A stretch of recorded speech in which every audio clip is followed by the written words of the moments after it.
Todo ser vivo en este planeta habla el mismo idioma. No es el inglés, no es ningún idioma humano. Es un lenguaje molecular, un código escrito en 4 letras químicas, organizadas en secuencias que le indican a cada célula qué construir, cuándo dividirse y cómo morir. Se llama ADN, y su arquitectura básica es idéntica en todos los organismos que jamás han sido estudiados. La bacteria en tu intestino, el roble frente a tu ventana, el hongo bajo la tierra, la ballena azul cruzando el Pacífico, el virus replicándose dentro de una célula infectada.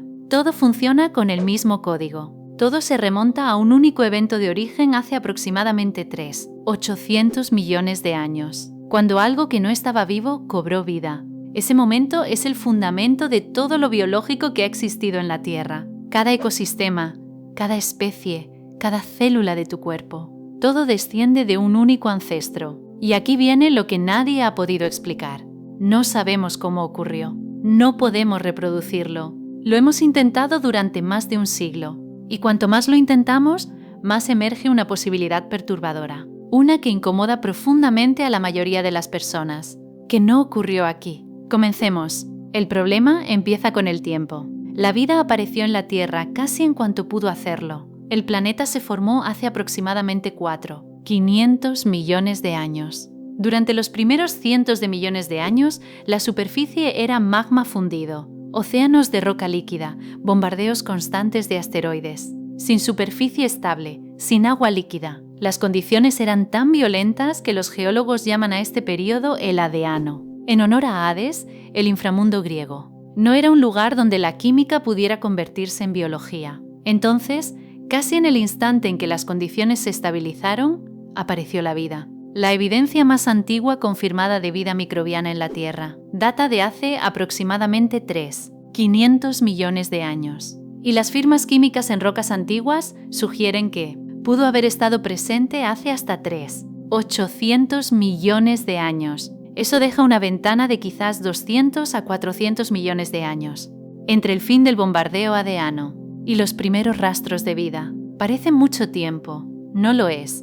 La transición de una química orgánica simple a un sistema molecular autorreplicante, capaz de evolucionar, es el evento más complejo que conoce la ciencia. Ningún laboratorio lo ha logrado jamás desde cero. Y sin embargo, aparentemente ocurrió en la Tierra casi de inmediato, como si sonara el disparo de salida y la vida cruzara la meta en el primer segundo de la carrera. Hay 2 formas de interpretar esto. O bien el origen de la vida es mucho más sencillo de lo que creemos, y simplemente nos falta algo obvio. O la vida no comenzó desde cero en la Tierra, llegó desde otro lugar. Ahora consideremos Marte. Marte es más pequeño que la Tierra. Se enfrió más rápido. Formó una corteza sólida y agua líquida estable en su superficie, aproximadamente 100 millones de años antes que la Tierra. Mientras la Tierra era todavía una bola de roca fundida azotada por asteroides, Marte ya tenía ríos serpenteando por antiguos valles, lagos acumulándose en cráteres, y posiblemente un vasto océano cubriendo su hemisferio norte. Si los ingredientes para la vida existían en el sistema solar primitivo, y sabemos que sí,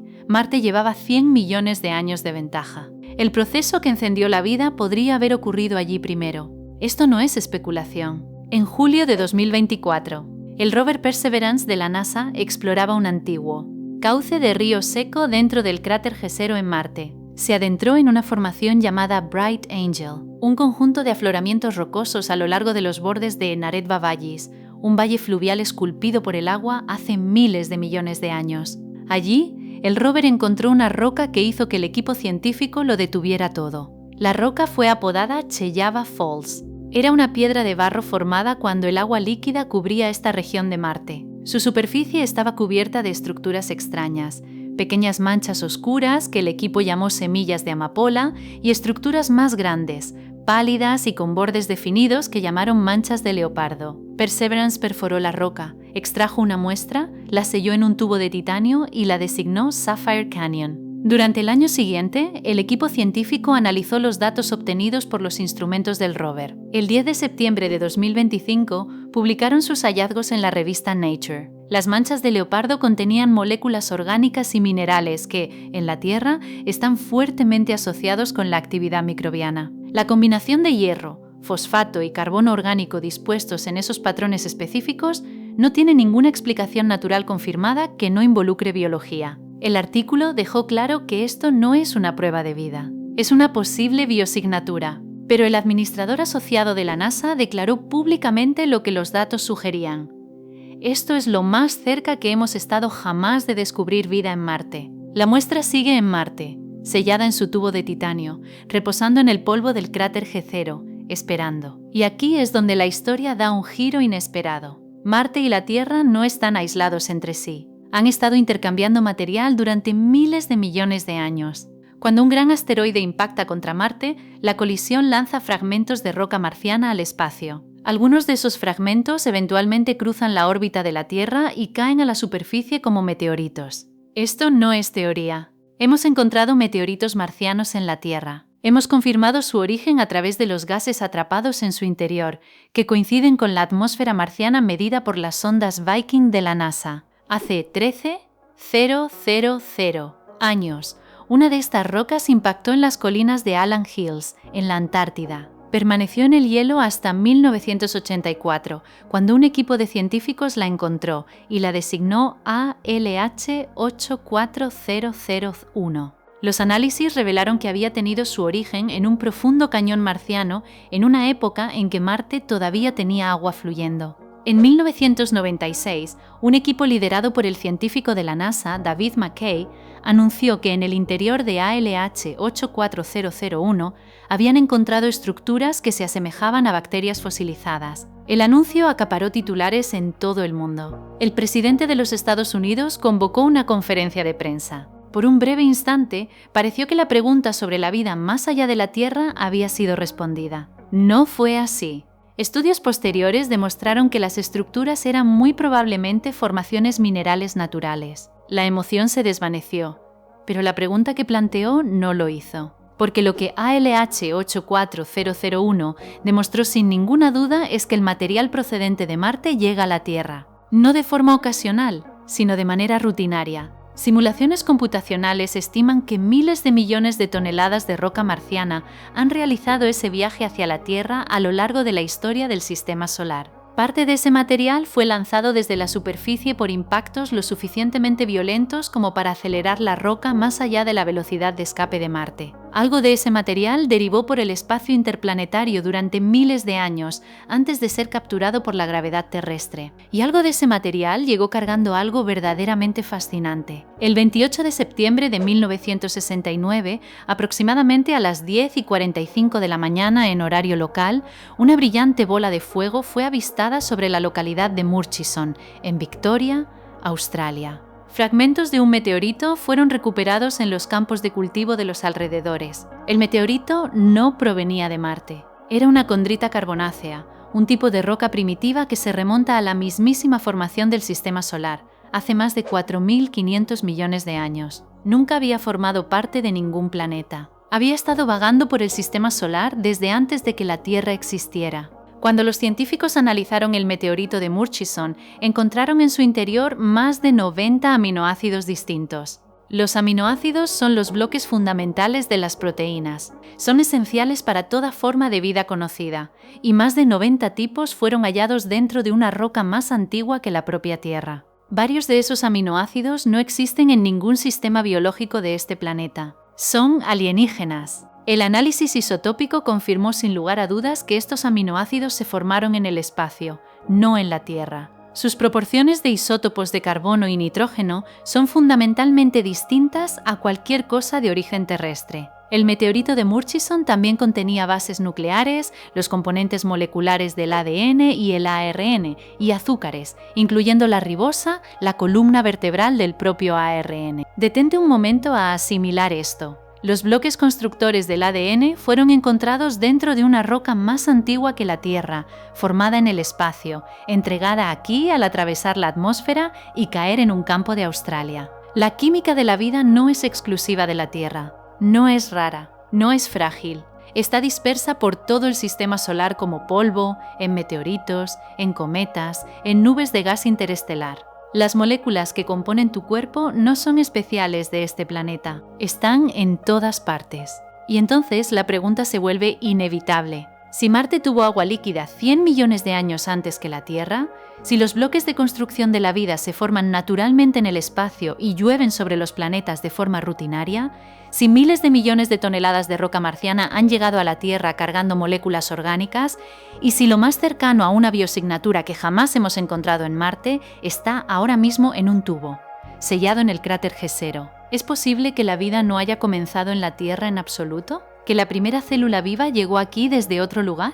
¿Que no somos nativos de este planeta, sino descendientes de un proceso que comenzó en un mundo diferente, en un tiempo diferente, bajo un cielo diferente? Existe una palabra para esta idea. Se llama panspermia, y durante la mayor parte del siglo XX fue considerada ciencia marginal, algo a lo que los investigadores serios no querían asociar sus nombres. Pero la evidencia ha ido acumulándose silenciosamente durante décadas y ya no es posible descartarla. La idea es más antigua de lo que la mayoría imagina. En 1903, un químico sueco llamado Svante Arrhenius propuso que vida microscópica podría viajar entre mundos, transportada por la presión de la luz estelar sobre diminutas esporas a la deriva en el espacio. Lo llamó panspermia. La comunidad científica lo ignoró en gran medida. La idea parecía imposible de comprobar. ¿Cómo podría algo sobrevivir la violencia de ser lanzado desde un planeta, el vacío helado del espacio y el infierno de entrar en la atmósfera de otro mundo? El viaje parecía imposible. 3 etapas, cada una letal. Y entonces, una por una, se fueron descubriendo organismos capaces de sobrevivir las 3. Comencemos con el lanzamiento. Cuando un gran asteroide impacta un planeta, el choque genera presiones que superan varios gigapascales y temperaturas por encima de los 1000 grados Celsius en el punto de contacto. Las rocas cercanas al impacto son aceleradas a velocidades superiores a las de una bala de rifle. Algunos fragmentos alcanzan la velocidad de escape y abandonan el planeta por completo. Todo ser vivo dentro de esas rocas experimentaría un impacto capaz de destruir cada célula, hervir cada proteína y desintegrar cada cadena de ADN. Durante décadas, esto por sí solo se consideró suficiente para descartar la panspermia. Nada biológico podría sobrevivir a eso. Entonces los científicos lo pusieron a prueba. En 2013, un equipo del Instituto Fraunhofer en Alemania cargó endosporas bacterianas en proyectiles y las disparó contra blancos a velocidades superiores a 5 km por segundo. Las esporas sobrevivieron. No todas, pero una fracción significativa emergió intacta y viable. La clave estaba en la ubicación. Las esporas en el interior profundo de la roca, protegidas por apenas unos centímetros de material, experimentaron temperaturas y presiones dramáticamente menores que en la superficie. Las capas externas absorbieron lo peor del impacto. El interior permaneció habitable. La conclusión fue contundente. Un microbio no necesita sobrevivir al impacto en sí mismo. Solo necesita estar lo suficientemente profundo dentro de la roca para que sea ella quien reciba el golpe. Ahora viene la segunda etapa. El espacio. Esta es la que suena más obviamente letal. Sin aire, sin agua, sin nutrientes, temperaturas cercanas al 0 absoluto en la sombra y más de 100 grados Celsius bajo la luz solar directa. Y radiación constante y sin escudo. Ultravioleta, rayos cósmicos, partículas solares. El vacío del espacio es el ambiente más hostil imaginable para cualquier ser vivo. Sin embargo, en 2007, la Agencia Espacial Europea lanzó un experimento llamado BioPan en el exterior de un satélite ruso Foton. Entre los organismos colocados en el exterior de la nave, completamente expuestos al vacío y la radiación de la órbita terrestre baja, había tardígrados. Los tardígrados son animales microscópicos de aproximadamente medio milímetro de longitud. Tienen 8 patas, tienen cerebro, tienen sistema digestivo. Son, por cualquier definición razonable, animales complejos. Y sobrevivieron. 10 días en el vacío del espacio, desprotegidos, sin traje espacial, sin blindaje, expuestos al espectro completo de radiación ultravioleta solar, niveles cientos de veces superiores a cualquier cosa en la superficie terrestre. Cuando fueron traídos de regreso y rehidratados, muchos reanudaron su actividad normal. Algunos incluso se reprodujeron después. El mecanismo es extraordinario. Cuando un tardígrado enfrenta condiciones letales, entra en un estado llamado criptobiosis. Expulsa casi toda el agua de su cuerpo. Su metabolismo cae a menos del 0,01% de lo normal. Y una proteína única encontrada solo en los tardígrados, llamada D-sub, forma una nube protectora alrededor de su ADN, blindando físicamente el material genético contra el daño por radiación. El tardígrado no está muerto. Tampoco está vivo en ningún sentido convencional. Está esperando, y puede esperar durante décadas. Pero los tardígrados son frágiles comparados con el verdadero campeón de la supervivencia. La bacteria Deinococcus radiodurans ostenta el récord Guinness como el organismo más resistente a la radiación jamás descubierto. Puede soportar dosis de radiación de 5,000 grays. Para ponerlo en contexto, una dosis de 5 grays es fatal para un ser humano. 10 grays matarán a casi cualquier mamífero. Deinococcus radiodurans sobrevive 1000 veces esa cantidad. Su secreto no es la prevención, sino la reparación. Cuando la radiación destroza su ADN en cientos de fragmentos, Deinococcus hace algo que ningún otro organismo conocido puede hacer con eficiencia comparable. Reensambla su genoma completo a partir de los pedazos rotos, en cuestión de horas, con precisión, una y otra vez, como si destrozar su propio código genético fuera una simple molestia cotidiana. En 2015, un experimento llevó esta pregunta aún más lejos. Esporas bacterianas de la especie Bacillus subtilis fueron colocadas en el exterior de la Estación Espacial Internacional como parte de un experimento llamado EXPOSE. Permanecieron allí durante 6 años. 6 años en el vacío del espacio. Cuando fueron recuperadas en 2021, las esporas que habían sido protegidas por una delgada capa de material que simulaba meteoritos seguían siendo viables. 6 años de radiación cósmica, bombardeo ultravioleta, temperaturas extremas y vacío absoluto. Y sobrevivieron.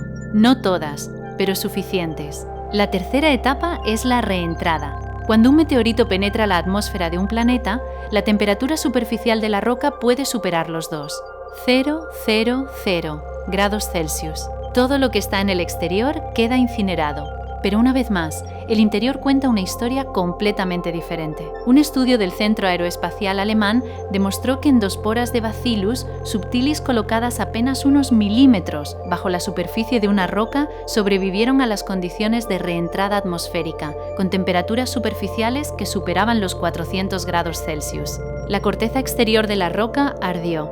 El interior permaneció lo suficientemente frío para albergar vida. Las 3 etapas: lanzamiento, tránsito, reentrada, cada una individualmente letal sobre el papel, cada una superada en experimentos de laboratorio por organismos que existen en la Tierra ahora mismo. El desafío es real, pero no es infranqueable. Ahora consideremos el tráfico. La Tierra y Marte no son los únicos planetas que intercambian material. Simulaciones computacionales realizadas por Brett Gladman en la Universidad de British Columbia y otros investigadores han trazado las trayectorias de miles de millones de fragmentos de roca hipotéticos expulsados desde la Tierra, Marte y Venus por impactos de asteroides a lo largo de la historia del Sistema Solar. Los resultados describen un sistema solar mucho más interconectado de lo que la mayoría de las personas imagina.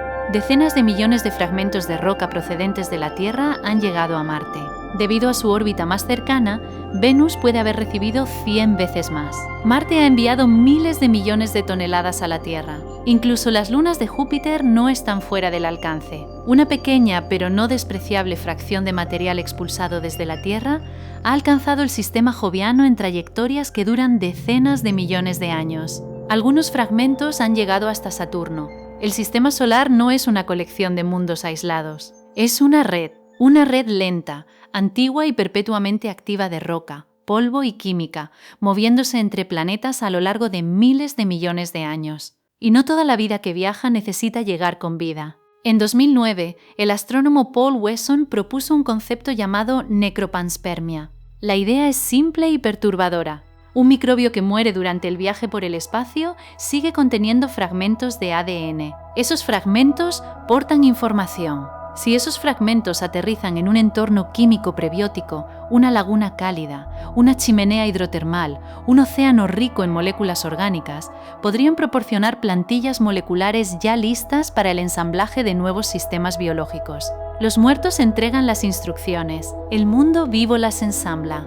La necropanspermia no requiere supervivencia, solo requiere que la información codificada en el ADN sea lo suficientemente duradera como para persistir durante el viaje. Y el ADN, resulta ser, es extraordinariamente resistente. Se han recuperado fragmentos de muestras de permafrost con cientos de miles de años de antigüedad. Si esto es correcto, entonces las moléculas en tus células podrían no haber tenido su origen en este planeta. Los aminoácidos de tus proteínas podrían haberse formado en un cinturón de asteroides. Las nucleobases de tu ADN podrían haber sido sintetizadas en una nube de gas interestelar, y el código genético que controla cada célula de tu cuerpo pudo haber llegado a la Tierra dentro de una roca que cayó del cielo hace 4.000 millones de años, transportando los restos destrozados de algo que alguna vez estuvo vivo en un mundo que ya no tiene océanos. El sistema solar lleva 500 millones de años ejecutando este experimento. Las rocas han viajado entre planetas desde el principio. La vida apareció en la Tierra casi de inmediato después de que las condiciones lo permitieron, y los organismos capaces de sobrevivir ese viaje ya existen. La pregunta no es si el desafío puede superarse. La pregunta es si ya ha sido superado. Todo hasta ahora ha permanecido dentro del sistema solar. Rocas rebotando entre planetas vecinos, de Marte a la Tierra, de la Tierra a Venus, fragmentos derivando lentamente a través de una pequeña familia de mundos unidos por la misma estrella. Pero las estrellas no son el límite, y aquí es donde la idea de la panspermia se extiende hacia algo mucho más grande y mucho más difícil de descartar. La distancia promedio entre estrellas vecinas en nuestra región de la galaxia es de unos 4 años luz, aproximadamente 40 billones de kilómetros. A las velocidades que viajan típicamente las rocas expulsadas, unos pocos kilómetros por segundo, el viaje entre estrellas tomaría decenas de millones de años. Eso es un tiempo de tránsito casi incomprensible. Millones de años de radiación cósmica, millones de años de frío absoluto, millones de años de nada. Pero estudios han demostrado que las esporas bacterianas protegidas dentro de aproximadamente 1 metro de roca podrían sobrevivir a la exposición a la radiación cósmica durante decenas de millones de años. La roca actúa como una armadura. Las esporas, en criptobiosis, no consumen energía, no están muriendo lentamente, están completamente suspendidas. El reloj no avanza para ellas. Son pasajeras dentro de una piedra que no sabe nada sobre el tiempo. Y los cometas podrían ser vehículos aún mejores. El manto de hielo de agua de un cometa, a veces de varios metros de espesor, forma un escudo natural contra la radiación mucho más efectivo que la roca. Cualquier pasajero microbiano congelado en el hielo cerca del núcleo de un cometa estaría protegido de los rayos cósmicos durante escalas de tiempo que empequeñecen incluso los tránsitos interestelares más largos. Los cometas no son raros, están en todas partes. Solo la nube de Oort, la vasta envoltura de objetos helados que rodea nuestro sistema solar, se estima que contiene billones de ellos. Y algunos de esos cometas no se originaron aquí. Fueron capturados de otras estrellas durante los primeros años de vida del Sol en una densa guardería estelar. Esta es la parte que la mayoría de la gente desconoce. Las estrellas no nacen solas, nacen en cúmulos. Densas nubes de gas colapsan y se fragmentan en cientos o miles de nuevas estrellas comprimidas muy juntas. Nuestro Sol no fue la excepción. Se formó dentro de una abarrotada guardería estelar hace aproximadamente 600 millones de años, rodeado de estrellas hermanas que estaban mucho más cerca de lo que está cualquier estrella vecina hoy. En aquellos primeros tiempos, que duraron hasta 90 millones de años antes de que el cúmulo se dispersara, la distancia entre el Sol y su vecino más cercano no se medía en años luz, se medía en meses luz, quizás semanas luz. A esas distancias, la transferencia de material entre sistemas estelares se vuelve no solo plausible, sino casi inevitable. Simulaciones publicadas en la revista Astrobiology estiman que durante el tiempo que el Sol pasó dentro de su cúmulo natal, hasta 30 cuatrillones de objetos sólidos podrían haber sido intercambiados entre nuestro sistema solar y los sistemas vecinos, y el sistema vecino más cercano, a 30 cuatrillones de kilómetros de distancia. Entre todos esos objetos, aproximadamente 200.000 millones de rocas originadas en la joven Tierra, cargada de vida, podrían haber alcanzado sistemas estelares alienígenas antes de que el cúmulo se dispersara y las estrellas se alejaran unas de otras. Si tan solo una de esas rocas transportó una espora viable, si tan solo una endospora de Bacillus o un tardígrado en estado latente sobrevivió el viaje y aterrizó en un mundo con agua líquida y una fuente de energía, entonces la vida no se quedó en la Tierra, se fue. Hace 4.500 millones de años, antes de que los océanos se formaran por completo, antes de que existiera el primer organismo multicelular, antes de que nada en la Tierra fuera más complejo que una sola célula, las semillas ya estaban volando. Y la versión más extrema de esta idea gira en torno a los cúmulos globulares. Los cúmulos globulares son densas concentraciones de estrellas que orbitan en el halo de nuestra galaxia. Contienen desde miles hasta millones de estrellas comprimidas en una esfera de apenas unas pocas docenas de años luz de diámetro. Dentro de un cúmulo globular, las distancias entre estrellas se miden en meses luz o incluso en semanas luz. El cielo nocturno desde un planeta dentro de un cúmulo globular estaría permanentemente encendido por miles de soles cercanos, algunos lo suficientemente brillantes como para proyectar sombras. A esas densidades, la panspermia interestelar no requeriría millones de años de tránsito, sino miles. Una roca expulsada de un sistema estelar podría alcanzar el siguiente en una escala de tiempo comprensible para los humanos. Si la vida surgió en tan solo un planeta dentro de un cúmulo globular, la densidad de estrellas garantizaría que en pocos millones de años cada sistema del cúmulo pudiera ser sembrado. Un único evento de origen podría poblar miles de mundos, y la Vía Láctea contiene aproximadamente 150 cúmulos globulares conocidos. Existe una posibilidad más que lleva esta idea aún más lejos. Nuestra galaxia contiene billones de planetas errantes, mundos expulsados de sus sistemas estelares de origen por interacciones gravitacionales, que ahora derivan por el espacio interestelar sin ningún sol. Sus superficies están congeladas hasta cerca del cero absoluto, pero algunos de ellos, los más grandes, aún conservan núcleos fundidos, y donde hay un núcleo fundido puede existir un océano subterráneo, calentado desde abajo, aislado desde arriba por kilómetros de hielo. Un mundo que lleva su propia habitabilidad dentro de sí mismo. Un planeta errante no necesita una estrella, es su propio arca, y deriva, durante millones de años, durante miles de millones de años, a través de la galaxia, pasando ocasionalmente por sistemas estelares, siendo capturado en ocasiones, entregando a veces lo que crece en su océano oculto a un nuevo entorno. Si los planetas errantes pueden transportar vida, entonces la panspermia no se limita a estrellas, vecinas ni a cúmulos de nacimiento. Se convierte en un fenómeno galáctico. La vida podría estar moviéndose entre sistemas estelares constantemente, de forma invisible, en escalas de tiempo demasiado lentas para que cualquier civilización las perciba, pero demasiado constantes para poder detenerlas. La galaxia podría ser un jardín que se siembra a sí mismo. Ahora retrocedamos hasta donde comenzamos, hasta una sola pregunta. ¿De dónde vino la vida en la Tierra? Sabemos que los bloques fundamentales de la vida se forman de manera natural en el espacio. Los encontramos dentro de una roca más antigua que la Tierra, tendida en un campo en Australia. Sabemos que miles de millones de toneladas de material han viajado entre Marte y la Tierra a lo largo de 4.500 millones de años. Sabemos que Marte tuvo agua líquida 100 millones de años antes que la Tierra. Sabemos que existen organismos en la Tierra ahora mismo capaces de sobrevivir el lanzamiento, el vacío, la radiación y el reingreso a la atmósfera. Sabemos que las estrellas nacen en cúmulos donde el intercambio de material entre sistemas es casi inevitable, y en la superficie de Marte, sellada dentro de un tubo de titanio entre el polvo del cráter G0, descansa una muestra de roca que contiene lo más cercano que jamás hemos encontrado a una firma de vida antigua en otro mundo. Aún no podemos responder la pregunta, no de forma definitiva,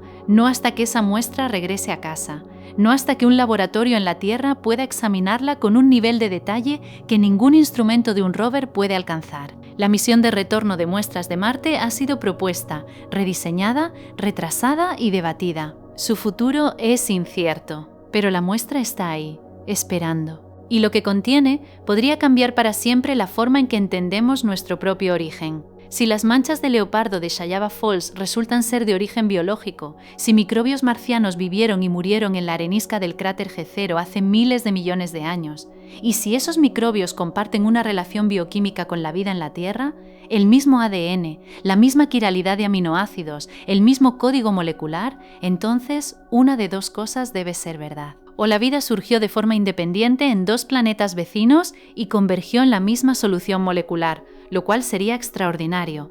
O la vida surgió una sola vez y viajó, de Marte a la Tierra, o de la Tierra a Marte, o desde algún otro lugar hacia ambos. En cualquiera de esos casos, la respuesta lo cambia todo. Significa que la vida no es un accidente que ocurrió una vez en un solo mundo. Es un proceso, una fuerza, algo que, una vez que comienza, se expande, encuentra nuevas superficies, echa raíces, se adapta, persiste a través de planetas, a través de sistemas estelares, posiblemente a través de galaxias enteras. Estás sentado en un mundo que quizás no sea tu origen. Las células de tu cuerpo podrían llevar instrucciones escritas bajo un cielo completamente diferente. El código genético que construye tus proteínas y divide tus células puede ser más antiguo que este planeta. Y la pregunta de dónde vienes puede no terminar en el borde de la atmósfera terrestre. Puede que no termine en el borde del sistema solar. Puede que no termine nunca. Hay una roca en Marte. Es pequeña. Está sellada en metal. Lleva casi 2 años reposando entre el polvo y podría contener la respuesta a la pregunta más antigua que nuestra especie jamás haya formulado. No si estamos solos, sino si realmente somos de aquí. Aún no lo sabemos, pero la roca está esperando. Y nosotros también.